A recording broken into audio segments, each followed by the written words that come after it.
finance, trust fund. 6-5, blue eyes, finance, trust fund.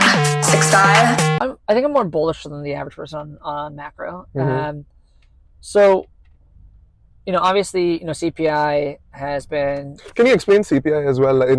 Explain it to us like we're 5, because there are going to be a lot of listeners who just like new builders who might not know what that is. Yeah. So CPI, which is the market's, at least a lot of the market's preferred measure of inflation, is essentially just a basket of goods and what those prices are. So it's the consumer price index. And so the idea is you take this basket of goods, you look at the prices of them, month over month, 3 month over 3 month, year over year, and then you say, okay, well, the CPI rose by X%, right? And it just tells you that this basket of goods is this much more expensive than it was over that time period before. And so when people talk about inflation, especially in the news, they're mostly talking about CPI. There's other measures of which the Fed uses, things like PC and others. But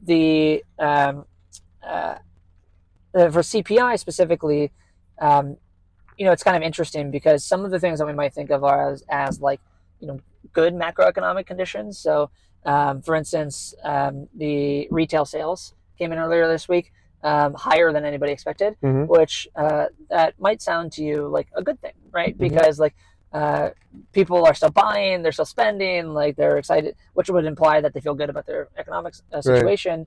But what that also means is when demand is up, that prices go up as well. So CPI could go up as well, and this is why the market has had a hard time reacting to some of the recent data, and they're trying to figure out what long-term CPI might look like, and when we're going to come down further, because of the fact that otherwise the economy actually seems very strong. So GDP is continuing to get revised up. We had a very strong Q1, most likely. We're likely to continue to have a strong Q2 for GDP. We're likely to continue to see good retail sales. And so that tells you that people still feel there's still economic growth and people still feel good about the situation. Right. But on a CPI basis, people are concerned about, okay, well, interest rates. And what is the Fed going to do?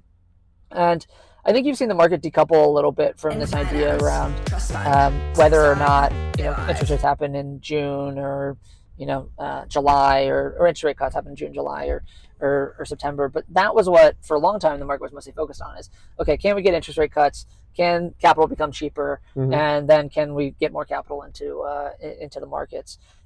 What we've seen, at least, and I'm going to talk about software for a sec, but on a software basis, the interest rates, the higher interest rates, haven't actually really affected their valuations. If you look out, over the recent quarter and what happened in Q1 earnings. And my expectation is that the market is starting to, realize that we might be a little bit higher for longer, and that's actually fine, right? And because maybe we'll have this soft landing where the economy just continues to actually do really well, right? And the Fed doesn't have to cut in the same way. There still probably will be cuts, but they don't have to come all the way down to 2%. They can come down to maybe 3% and 3.5%. And we can get CPI down to, not the 2%, but, something like a 3%.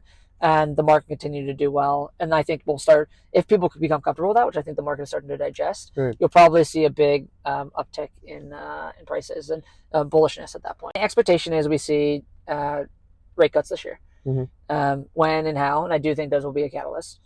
I think, the U.S. election will be somewhat determinative in how people feel about regulation in the U.S. So we'll have to see, what happens there. But I do think, especially the crypto markets, will probably react favorably to a Trump victory. I think that the equities markets will probably be muted and it won't really matter either way. And I think we'll have to see what continues to happen around the institutionalization of the space. Because things like, an ETH ETF, and if we get a broader set of... Hong Kong just approved an ETH and BTC ETF, right? Do you think that's going to affect anything? I don't think the Hong Kong ETF really matters. Okay. And no, it matters symbolically. Rob woke up and chose violence. It matters symbolically, right? But for context, the BTC ETFs in the US, if you take just those ETFs, or have more AUM than all of the ETFs that exist in Hong Kong. Okay. in all markets, right? Right. And so the daily trading is like less than 5% Mm-hmm. of US ETFs. It's just like, it's not a big market, right? Their biggest ETF, I think, has less than $500 million Okay. of AUM in it, right? And so like, I don't think we're likely to see, any sort of like, price action related to that.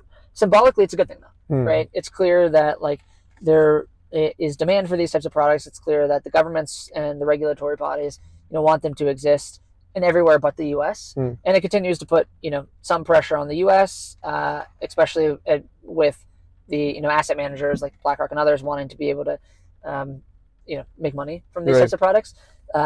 And so I think over the long run, it's a good thing, but I don't think, it matters. Right. So this time when the ETFs got approved, there was a lot of institutional capital influx, right? And people have been saying that this might be the last big bull market that we see, right? So how have things changed? Yeah. So I think. Do you think that's the case? That this is going to be like the big bull market, the last big bull market that we'll see? As any market matures, you have less volatility. Right. And so like that's going to be the case here in crypto as well. Where the ETFs obviously are bringing in, institutional capital that, couldn't touch, spot crypto before. I think, a continued proliferation of like Wall Street style products for crypto will continue to do that. And so as this market matures and there, is more and more capital in the space, we will absolutely 100% see less volatility, at least in the majors. Right. And so that also means that like you won't have, time over some period of time, you won't continue to have periods where, Bitcoin is going up, 100% year over year, because if that's happening, then like everyone's just going to be investing in Bitcoin and nobody is going to be, investing in traditional asset classes. And so I do think like, every cycle will just be less volatile, both to the upside and to the downside. Right. And I do think there's been, kind of this flux of, institutional capital that is going to continue to come into the space. On the wealth management side, the institutional, I don't think there has been as much of that capital coming into the space yet as people think, in part because it actually takes a while for that distribution to happen through, whether it's through, kind of traditional channels at the banks or through the, very specific, kind of high net worth wealth managers. They actually take a period of time to go and say, okay, well, like we recommend some portion of your portfolio to be in this asset, and we want to do it through this type of ETF, and to start putting that recommendation out there. And then a lot of those guys are having their meetings with their clients like once a quarter. So like, and they're not rebalancing necessarily within that period of time. So I do think we'll continue to see a trickle into from the wealth management side into the ETFs. Right. I feel like I'm sitting like in a Columbia Business School class and studying finance from you. I don't know if that's a good thing. No, I love it.